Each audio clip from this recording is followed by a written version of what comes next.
Well, hey there, YouTube. Welcome back to the channel. I'm Adam. Thanks for hanging out with me again today for another quick installment of What's on the Shelf.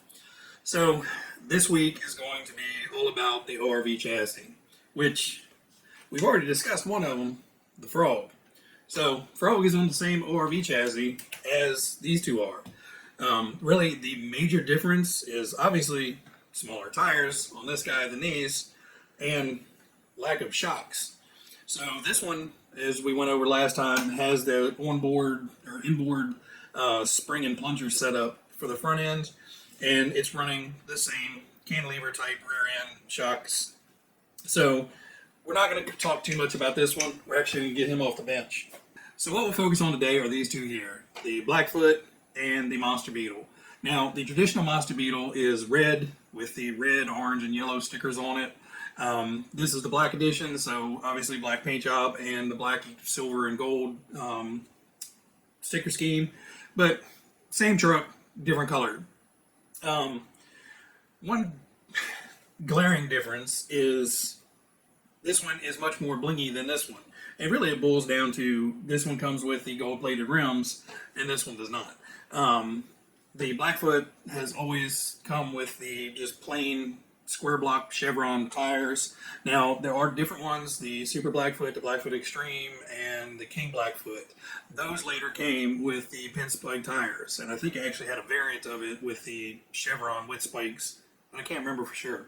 So the Blackfoot has always come with kind of that squared edged kind of chevron pattern to them. It reminds me of the old groundhogs from way back in the day, the mud tires that were, kind of an off-brand tire, but same exact chassis. Biggest difference is on this one you get the red chassis, and on the black edition one you get the gray chassis. On the regular Monster Beetle, it comes with the same red chassis as the Blackfoot does. Glaring difference, of course, is the bodies.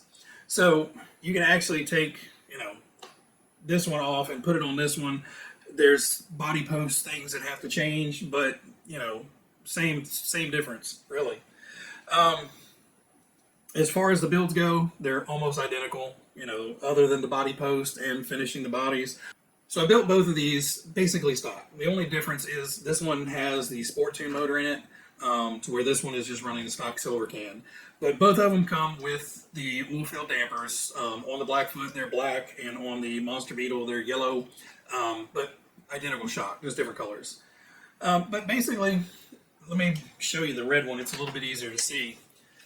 So it's a ladder frame chassis. So you basically have two kind of laddery shaped chassis plates that kind of bolt together, and that makes up your main chassis, and then everything bolts to it.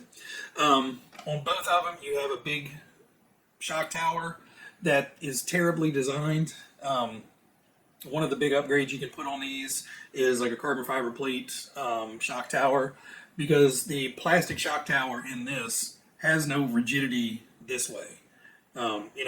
Left and right, it's solid, so it won't go side to side like this. But front to back, it just wants to do this. So there is a electronics cover that goes onto the chassis, and I'll show a picture of it here. But basically, that braces up against it and keeps it from flapping back and forth. Terrible design and an easy upgrade. One I have not done. I'm not really going to drive either one of these a terrible amount. So for what they are, they're fine. The front suspension on both of these is minimalistic, and actually the rebound on the Blackfoot is a little slow. I think I put thinner oil in these. You do have much more rear suspension, but the fronts are traditionally kind of meh. You can get more out of it by taking a limiter out of the shock, but by doing that, oftentimes you will pop the steering linkages off of the arms by doing that. So I just leave them stock. Overall, they're fun trucks. The original Blackfoot had issues. When it was first released, it had kind of a triangular, hexy-shaped drive shafts that plugged in, and they never did well. Thankfully, I never had that. I had the Super Blackfoot, which had the upgraded metal dog bones like this does. So on these, you are kind of limited to batteries. Not necessarily shape-wise, but length-wise. So there are two tabs, one on each side, that basically acts like a battery retainer. And you'll find that if you try to run a LiPo in here, you'll have plenty of room to put it in, but it's usually too long. The cases are too long. So a good remedy for that, and I learned this from Steve Shin on Shin's RC, if you have, like me, a ton of those little bronze bushings or even the plastic bushings, unscrew your screws, take two of the 5x8 bronze bushings and stick in behind it and screw it back on. And that will give you an extra 5 millimeters or 2.5 millimeters thick. So it'll give you 2.5 millimeters here. You can put another one on the other side. So you have a total of 5 millimeters extra. And usually that's enough to put a LiPo battery in. I run all mine on nickel metal hydride, so no big deal. But these are definitely throwbacks from the 80s.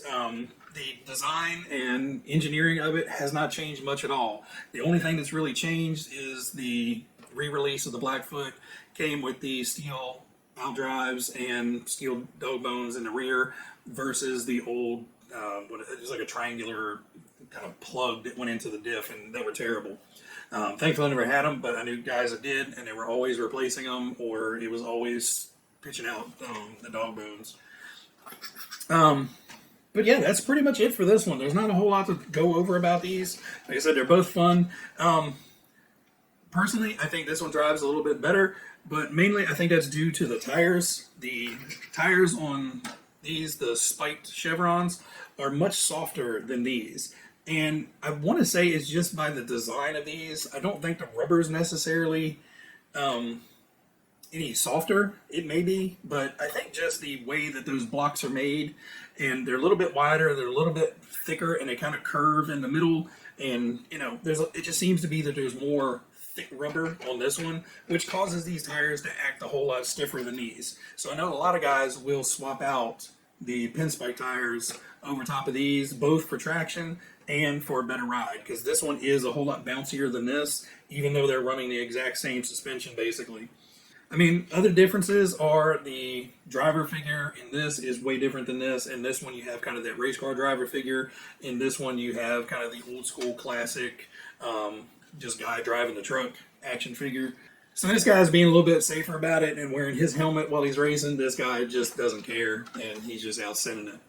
All right, guys, so that's about it for the ORV cars that I have. I think the biggest thing about these chassis is, everybody sees them and thinks trucks, but the Frog is on the same chassis and, is half the size of either of these.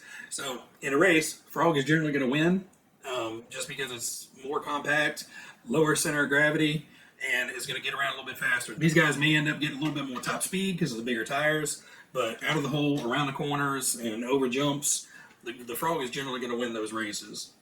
Alright guys, so I hope everybody is enjoying these little quick Sunday morning videos, just seeing the cars up closer instead of up on the shelf. I appreciate everybody commenting in the videos and watching the videos, of course. Makes me want to keep making them.